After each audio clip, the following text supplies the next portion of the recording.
Good evening, everybody. My name is David. I'll be your presenter this evening, and I'm here to tell you a little bit more about where I work, just kind of an all-encompassing view of the institution where I work, as well as the technologies that really make everything happen in the day-to-day workplace. So, without further ado, we'll take a look at Dart Bank, my current employer, actually. So, let's start with a brief history of Dart so we can kind of get a feel for who we're talking about today, kind of the essence of the organization that I work for. So Dart Bank actually started back in the early 1900s, and it was started originally by a gentleman by the name of Doc Dart. He was a very small town individual, very industrious, very much so would fit the classification of kind of an old time entrepreneur. Very roll up your sleeves and let's get this thing done. And both him and his business partner actually founded or laid the foundations for Dart Bank and what it is today. Now they've seen actually four generations of darts since the beginning, through and through, and it's still actually within the family, which is surprising and quite amazing, actually. So they created essentially from the ground up a small town institution. It's no longer private, but for up until recently, within the last 5 years, it actually was a privately held institution in its entirety, which is more than impressive, especially in today's day and age, being the financial industry what it is. So that's kind of a brief history on the bank and kind of its foundings and its early start, anyway. So let's get into kind of its mission, its products, and its people. Now, just to kind of preface that, that hasn't changed over the last 100 years or so. Everything has stayed very consistent and stayed very close to originally what it was meant to be. And its mission, what it was originally meant to be when its founders started it, was a close knit hometown community bank where your clients were your neighbors and you helped each other out. There was a trust, there was a camaraderie, there was a drive to help create a common good for everybody in the community. And that's exactly what they formed. They formed these relationships that were more than just business transactions. And that's what set aside Dart from other institutions throughout the surrounding area and what helped them really stand the test of time, including two world wars and the Great Depression. So that's pretty impressive, especially for a small town bank. So really, you can see there's and if ever you're in the area or you ever walk into a Dart bank of any kind, you can tell that there's that camaraderie and those firm core beliefs that still stand true to this day. And their mission is just that, to create a strong knit community that can band together and help one another out when they're in trouble or in need.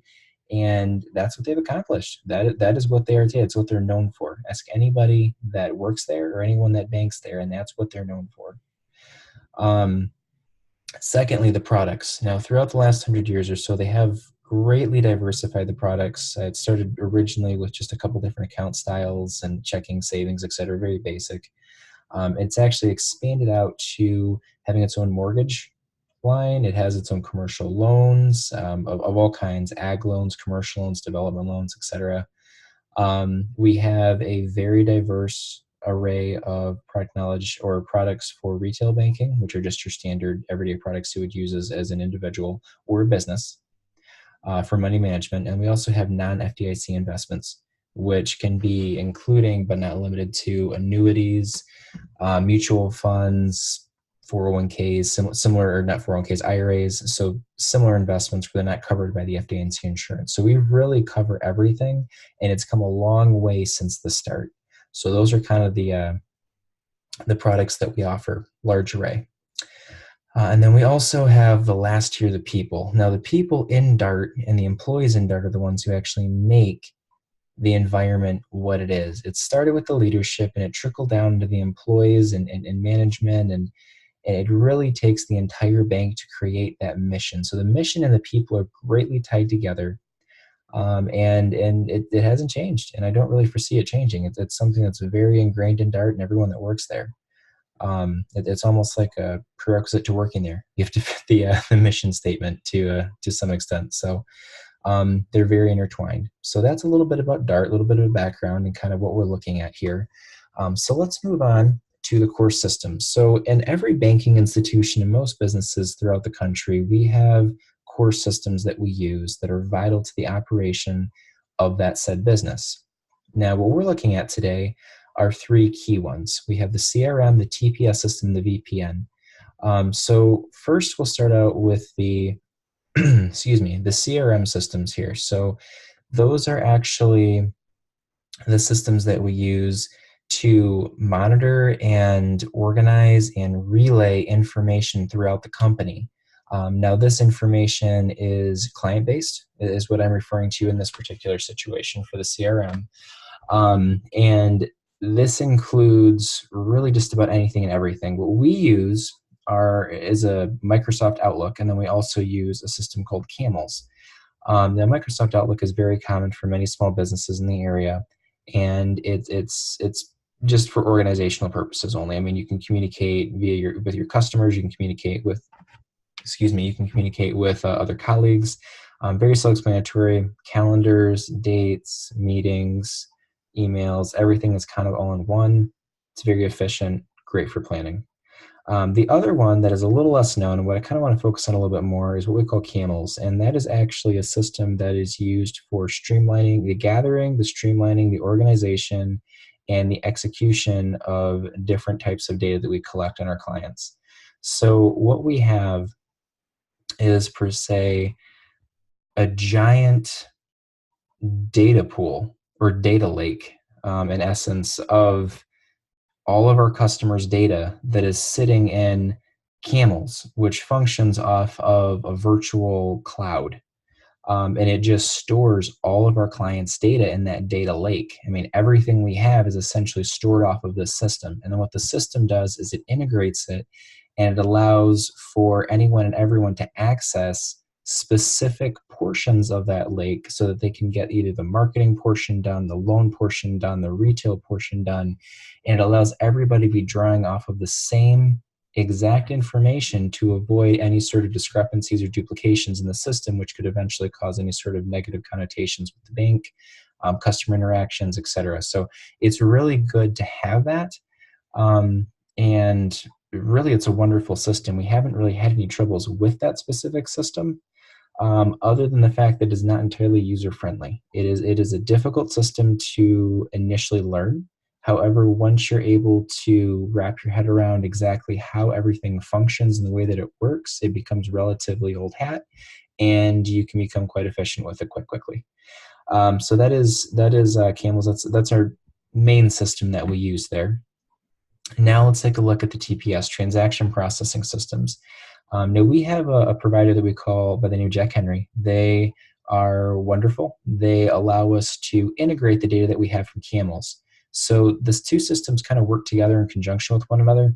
The data from Camels is pulled over to Jack Henry, and then Jack Henry in turn is able to analyze that data as a software and then compile what we call our customer profiles. And those customer profiles are essentially what we use to keep track of and manage our customer data on a day-to-day basis. And this translates over into customer processing, whether this be commercial loans or it be consumer or non-FDIC investments. What that Jack Henry system does is it streamlines not just giving access to the data, but compiling and organizing it in such a fashion that it's readily accessible at the fingertips of any employees throughout the company to serve at any specific task at hand. So it's very efficient and very needed that we have a system that allows us to do that. In addition, Jack Henry also allows us to process any retail banking transactions on the spot. And allows most of the teller staff to be able to process and ensure that all the transactions are sent promptly, correctly, and ultimately up to snuff with the client standards, which is impeccable customer service, giving them access to whatever the transaction might be effective immediately. And the nice thing I like about this system is not only the fact that it works with everything within our company, but that also allows us to integrate and grow. It allows us to essentially manipulate and do certain things that will help us as our company establishes itself and grows itself more with a larger market share. So that's something you don't always see. It has a little more of an open source system, so you don't always see that with a lot of the the software that's for sale in today's market. So it is refreshing to see that. It works with other software systems, and it makes our lives substantially easier. So that is what I like to say about our transaction processing. The only thing that I could see that could potentially be improved upon would be the operation of it when you first learn. Just as Camels, it's the same similar issue there, where you have to kind of learn how the system works on a back end, so on an employee end, not a customer standpoint, just the employee standpoint. And just kind of learning that system first and foremost. But once that gets down, it becomes old hat quickly, and you become very accustomed to it rather fast. The last thing I'd like to touch on is rather simple. It's a VPN, but it also is a vital portion of what we use here at our bank where I work. VPNs are essentially used to protect and encrypt any sort of data that may be leaving or coming in throughout the bank, and we essentially use what's called ExpressVPN. And it allows and covers all of our users, whether they be remote users working from anywhere, or they might be, strictly office-based. It depends on, or a mix. But what this VPN allows us to do is give access to all of our employees to all of the information that they would need. So we can give them access to Jack Henry and Camels via internet access, and then also encrypt that via VPN so that they can work anywhere. This is vital, especially in today's day and age when we have a lot of people that are on the go. They're meeting with clients, they're doing luncheons, they're traveling across the country, they're doing many different things in many different places, and they need to have access to that secured, safe connection that will ensure that our customers and both their information is kept safe.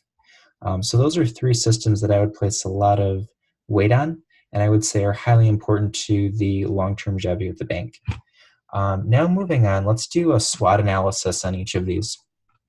So based a little bit off of what I said there, we have the SWOT for the CRM, the GPS, and the VPN. Now I'm going to start at the bottom and work backwards on this just for fun. So the VPN, I'd say that the strength of the VPN is quite obvious. It allows us to really tap into and ensure the client security as well as our employee security and efficiency. So that's an obvious strength. The weakness of this, really I wouldn't say there's a whole lot of weakness on this. I'd say that it's a very efficient system, especially the provider that we have. So there isn't a whole lot of weakness there. There is an opportunity though for growth. The current plan that we have definitely is limited to a certain point, so we'd have to look at maybe expanding that a little bit, but that's a relatively easy thing to accommodate. So I would say it's an opportunity, but nothing too detrimental. And then also we would have the threat.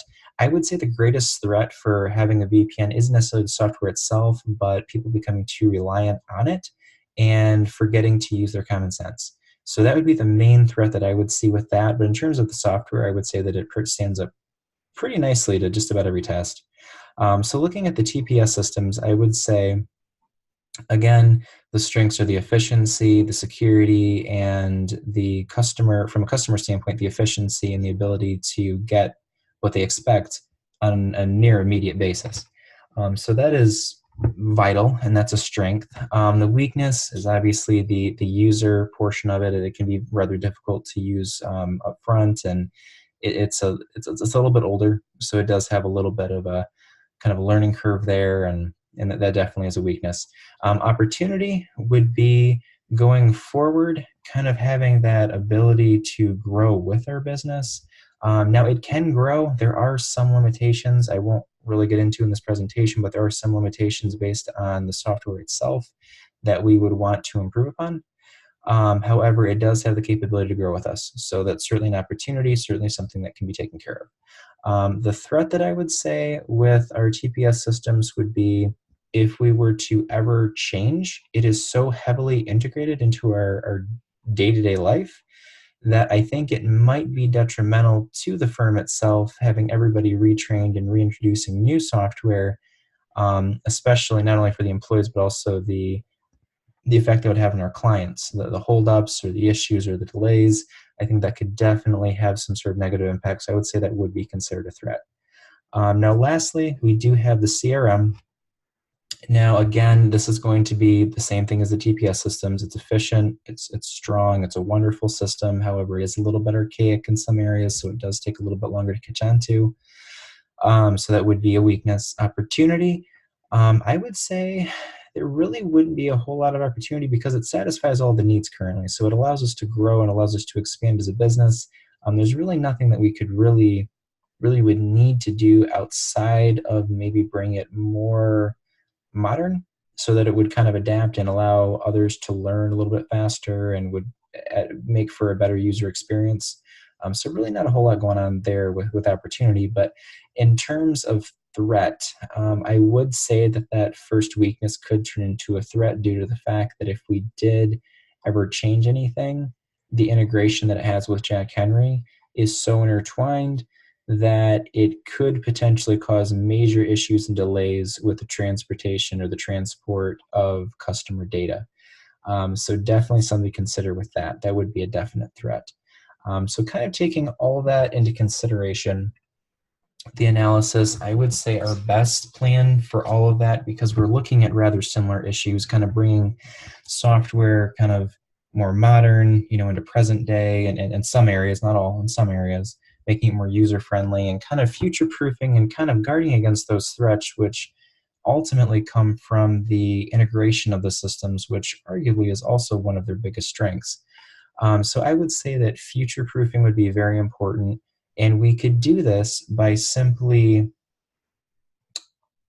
keeping the integration that we have, but also bringing the systems up to a point where, or buying software that would bring the systems up to a point where we would be able to easily separate the systems and be able to transfer the data without having any sort of issue or holdups or delays. And that would be one of the biggest things that I would say would be the best thing for our bank at the moment, would be making sure that we have those in place and those steps in place so that if we ever did change softwares or our contracts expires or whatever might happen, we would have a step-by-step plan to ensure that our data would continue to stream properly, our transactions would continue to meet customer standards and employee and firm standards, and that we wouldn't be thrown off guard by any sort of unforeseen events. So that would be the really big thing in terms of future proofing. And that's what I mean by future proofing, just planning for those unforeseen events that will most likely happen down the road. So with that, I would like to open the floor to questions. Anything in regards to the company you have questions on, or anything in regards to the systems. And I would also like to thank you for coming to today's presentation. And I hope we have a wonderful day.